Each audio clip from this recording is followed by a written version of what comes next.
Hi, I'm Brad Newcombe, and you're watching Pressure Point. For centuries, there have been tensions between science and theology, but in recent years, some scientists are beginning to sound almost mystical. So where are science and theology going? Well, to talk about this question and other questions, my guest is the Reverend Dr. Gerhard Bihl, who is a micropaleontologist, a scientist, and also a United Church minister. Welcome, Gerhard. Welcome. Looking forward to talking about science and theology, but first, could you tell me what is a micropaleontologist? A micropaleontologist is a scientist who studies fossilized spores and pollen and microplankton. It's mainly used commercially for oil companies to determine where the old oil reefs are, sort of on the east side of the Rocky Mountains. It's also used in archaeology to find out what people used to eat by getting the spores and the pollen. The modern branch is the study of hay fever. Oh, okay, great.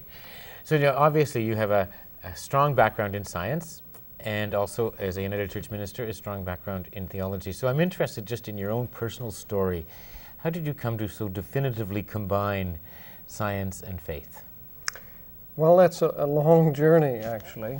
I grew up in Europe, was raised as a socialist, atheist, and God was usually blamed for all the problems, all the religious wars, and even World War II, which I survived. I just couldn't understand how God could bless bombs and battleships on both sides, so I called him the God of the grown-ups, because it seemed to me that the grown-ups all created all the trouble. If the world was left to kids, everything would be wonderful.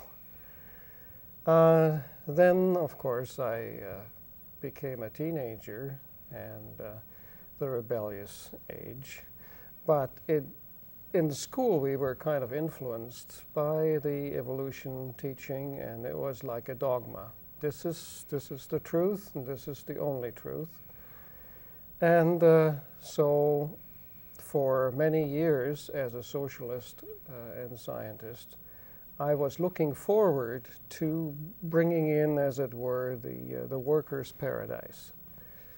And after coming to Canada from Europe, finishing my master's, I went to Africa for 3 years and worked with Africans, trained them to become geologists. And what I found there was, in spite of our best intentions, we created a lot of trouble. And so foreign aid really was foreign to them. And we saw destruction of village cultures and some major economic disasters. And this was because, you would say, because of the foreign aid? I would say yes, because most of our mentality was that here we enlightened scientists from the space age west have come to get you guys out of the Stone Ages. So although we were trying to be very nice, we didn't realize how steeped we were in this pride and arrogance. And a lack of respect for someone else's culture and tradition and so on. Exactly, Yeah. exactly. So I'll let you continue. Sorry, I've interrupted your journey, but you're in Africa now? Okay. No, the good part, by the way, was to go on safari and to see how the world was at peace. In these game parks, all the animals were running around, and it was just like getting a glimpse of paradise. But the moment you stepped outside of those game parks, all hell broke loose, so to speak.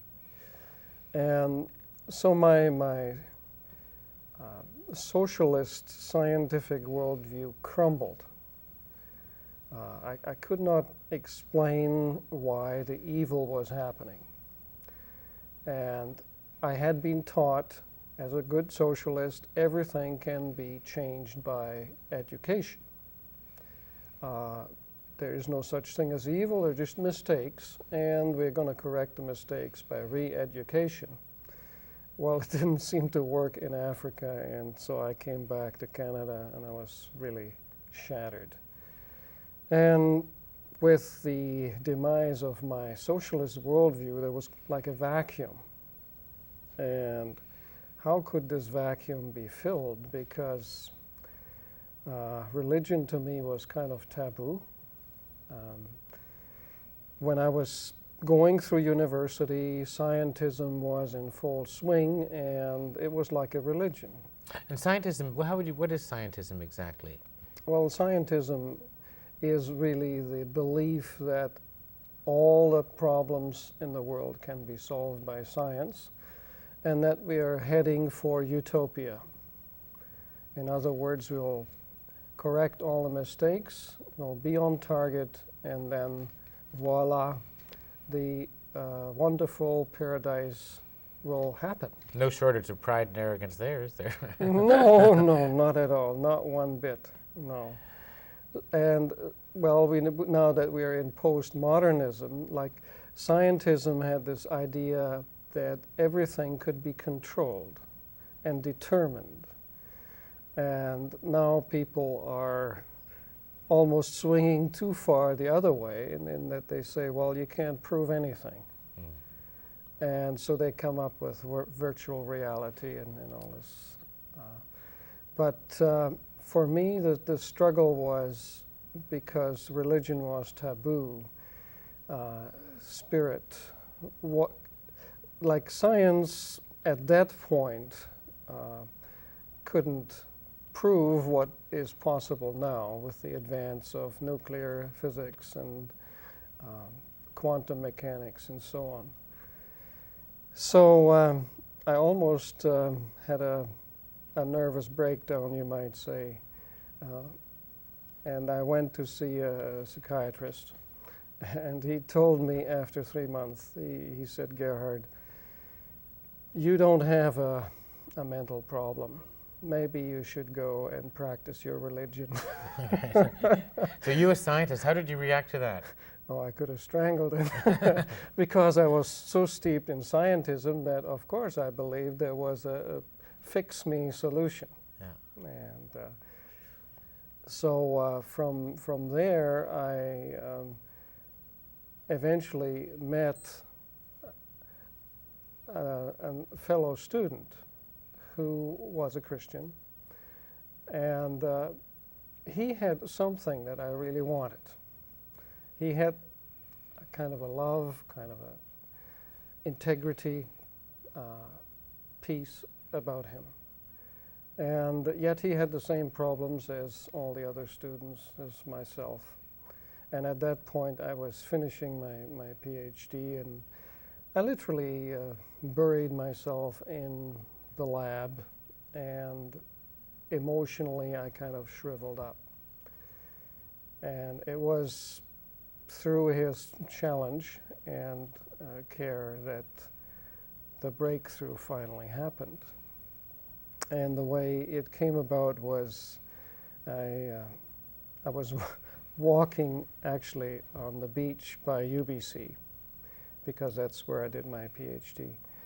And I looked up at the moon, and I saw just a sliver of it. And in German, there's a folk song which says, do you see the moon? And you just see the sliver, but you know it's round and whole. And that's how it is with many things that people make fun of and laugh about, because they only see the sliver and they don't see the whole. And I thought, what does that have to do with anything? And then the thought came to me out of the blue, if you took, Gerhard, if you took a machine gun and you started shooting people in the name of the moon, and that's bad, of course. Now, does that mean the moon told you to do it? And would it further mean if this is a bad thing and the moon told you to do it, therefore the moon doesn't exist? And suddenly I realized what I had tried to do was to throw out the baby with the bathwater, and I realized that people were doing things in the name of God that God had nothing to do with and never told them that God can be used as the ultimate excuse. Because how are you going to challenge that? God is the ultimate authority. And so, in a sense, what you've been able to do in your own life by being both a scientist and a clergyman and theologian and so on, is you've been able to bring together two studies, two disciplines, really, which, in a sense, sort of made fun or were frightened of the other or something. I mean, certainly reacted, so that there has been this tension for centuries between the two. Now, you said something in your story that I just want to pick up on. You said you were talking about your earlier scientific days when you followed a scientific worldview. You said we didn't know very much about nuclear physics and quantum mechanics then when you're talking about spirit. We couldn't prove then what we could prove now. So I'm curious, and this is coming from, and I'm not a real scientist, but as a product of my times, I obviously look for scientific rationales. What can we prove about spirit? What are scientists saying now? Well, I wouldn't say that we can prove, because I think that is the bugbear, trying to prove something. I would rather say that our understanding has, let me use what I call the evolution of theories rather than the theory of evolution. Okay. Let's take water. Now, Right. Water is still as watery when Aristotle and Julius Caesar drank it. Right. And the same water that we drink now. That's right. And so school children call it H2O. They don't have a clue why they call it H2O. But the old Greeks believed that water was one of the basic building blocks of the universe. Fire was one, air was one, and matter. So if you burned a piece of wood, you had the smoke, the air, the vapor was water, and the ashes was the matter. And so the whole thing was believed for centuries. They even tried to make gold, believing if we mix them in certain proportions, we will get gold out of these four. And then they found that water broke down into two gases. So the whole worldview was being questioned. And so from water breaking down, they found that they had 96 totally different elements. One of them was gold, which they had tried to make before. And so then Dalton, a very prominent chemist in about 200 years ago, said, well, the atom is the smallest thing there is. There's nothing smaller. You can't split it. And so nobody tried. So it was like a religious dogma. Right. So even in science, you have religious dogmas. I think that's an interesting point, that science itself has, and there will be some people in science that will be very dogmatic and say, this is the way it is, and there is no deviation. That's right. Same thing in religion. Yeah. Until Rutherford came along and split the atom. Right. And so then they discovered this whole different world. And at first they had the nice idea of almost like a football. You have a proton in the middle, and then you have electrons running around.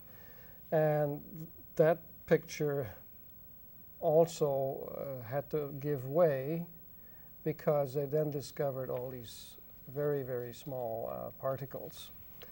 And I remember talking to one friend who was in nuclear physics. He was trying to describe one of the particles to me, and he said, well, it's like this. There's two tennis players, and whoever is just hitting the ball, that is the pion.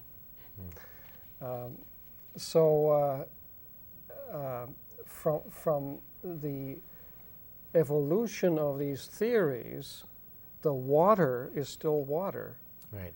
It's just how much we have interpreted now about this particular natural phenomenon. Right. And so it's the same with other things that we look at. The more we research, the better the explanation becomes. Now, when we think of science and faith, one of the areas that we all think about is the debate between creationism, that the world was created in 7 days, and the theory of evolution based on Darwin's theory and observations and so on. And I get people talking to me all the time saying, the Bible says one thing, and then you want to raise something about evolution in church, and someone doesn't want to talk about it, and vice versa, and there's this split. When I first approached you to be a guest on this program, that was the focus of the program, and you said, well, the science is way beyond that now. Yeah. So, but I still want to get my creationism and evolution in, just because from what I hear is that science is beyond that. So say a little bit about those theories. You talked about the evolution of theories. Say a little bit about those. Well, how shall I approach this? In a certain sense, we're shooting at abandoned positions. That was the big thing in the 60s and 70s and before that maybe. But now with quantum mechanics and other advances. And so what is quantum mechanics? Well, that's in a very lay person. I mean, you're talking about science 101 here, so Well, and I'm not qualified to talk about it because I'm not a nuclear physicist. Okay, so with the advance of quantum mechanics. Sorry, I interrupted you there. Okay, like the idea before that was that everything had evolved over literally billions of years, not just millions, and that it had evolved without any intelligence, that all of a sudden here were these intelligent beings. In a certain sense, the universe had created itself, and you didn't need a designer, you didn't need a creator. And essentially what the modern physicists point out is that the beauty with which the natural laws work together is of such a nature that you have to have some creative design. Right. So in other words, evolution is that those scientists would be critiquing evolution, the theory of evolution, by saying it's too random. Is that right? Is that a fair assumption to say that it was just a random kind of evolutionary process, and you're saying that some physicists would say that there has to be a creative design? Well, they would say, some like John Paul Kington and others call it the androgenic principle. Right. Because it is almost incredible how from the way in which the universe evolved, you could get one planet where everything was just right. Let me just give you a few of these rights. Okay, the size of the planet, if you change it by 10% one way or the other, life would be impossible. The atmosphere is just right. The ozone layer is just right, and we are tampering with it. The temperature, if the mean temperature of the planet increased by as much as 3 degrees, major areas would be flooded. Right. The nitrogen and the oxygen are wonderful, just the right proportion, and the nitrogen is inert. And the oxygen, we have to be careful because many babies have suffered brain damage because they have discovered now don't give them pure oxygen. Right. The Earth tilt, 23.5 degrees, just right. Really? So there's a lot of just rights there, aren't there? Yeah, and the speed of rotation, the distance from the sun, and for me as a geologist, what I like is we just had a major earthquake, and people are all concerned about the damage and the question about evil and all that. But I believe that it's just amazing that we have this hot interior. Just imagine what would happen if the earth was cold and solid. That would change the whole thing. Because I believe the reason we have earthquakes is because of the plate, what they call plate tectonics, and the continents moving around. And that really prevents all the continents lining up on the equator by the centrifugal force. It prevents the earth simply being eroded and getting covered with water so that nobody could live. So the fact that we have an alive planet in itself is a miracle. So what are some of the alternatives to the theory of evolution? I mean, you can say a creative designer, like how does that mean? And would these scientists say there is a creator or a spirit, or how does that work? I mean, well, you see that. How do we begin? I'm asking the big questions. Well, that goes beyond the scientific method. Okay. You see, because science is where you run an experiment, right, and then you have a control group to make sure that whatever is different is tested and as the truth, and then you run the same experiment in Japan, Australia, and you should get the same results. Right. Now, to get to the spiritual part of it is that in science, you only get the objective facts. Right. I can measure you, I can describe your eye color and your DNA, but you need to tell me how you feel, what you think, what your hopes and aspirations are. You need to reveal yourself. So you have two kinds of knowledge, the scientific knowledge, the objective observation, and the theological knowledge, if you like, which is the revelation. Right. Of each individual and us as a collective as well. Yeah. You see, it's the revelation that makes you a person. So in a sense, theology and science, of course, are addressing different questions, aren't they? Mm-hmm. I mean, they're integrated because we're integrated as a whole, and they work together. But theology would be looking at questions of meaning and well, science, I hope, is asking ethical questions too. But no, not in a true sense. Really? You see, that has been one of the arguments. Scientists have tried to say what we do is value-free. And if it's value-free, then we are not subject to ethical inquiry. But there's nothing that's value-free. You're right. That's how things come together.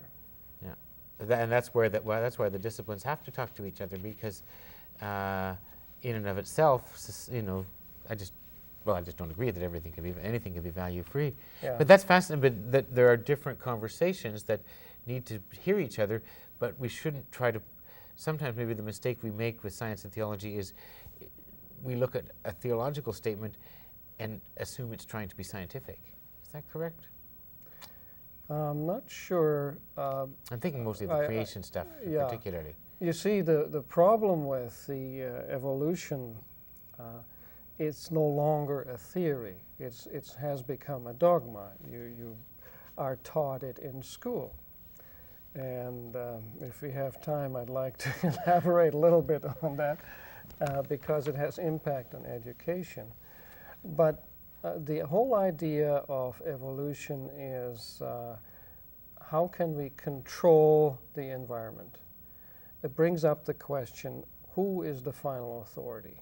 So it leaves the area of science completely behind. For instance, people talk about, well, we have evolved new kinds of partnerships, or we have evolved this and we haven't evolved that.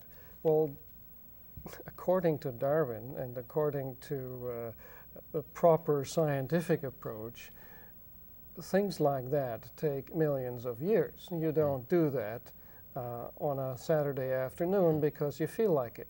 Right. No, of course not. Evolution is a much a much longer process. So instead of what used to be excused or justified by the grace of God, if you like, is now by the grace of evolution. So before, God was misused or abused. We do this now in the name of God. Now we can do this in the name of evolution. Now, it seems to me that what you're saying is evolution has become a dogma, which of course is one of the reasons why Galileo was excommunicated, was because the church had a dogma that was unable to assimilate new knowledge or new learnings. Is that correct? Well, yeah, because the church was trapped in dogma, just like science. You see, we live in this world, and we have phenomena, and we ask questions. And so as we come up with explanations, we need to continue the dialogue so that we can add more and more understanding.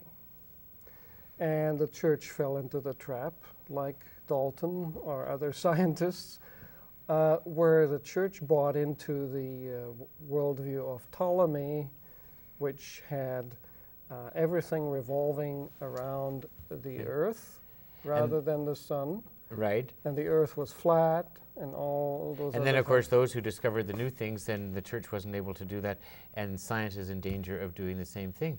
Unfortunately, we are out of time, believe it or not, but a just wonderful way in which you sort of open these things up, these possibilities. So I want to thank you for being here and talking with me on Pressure Point.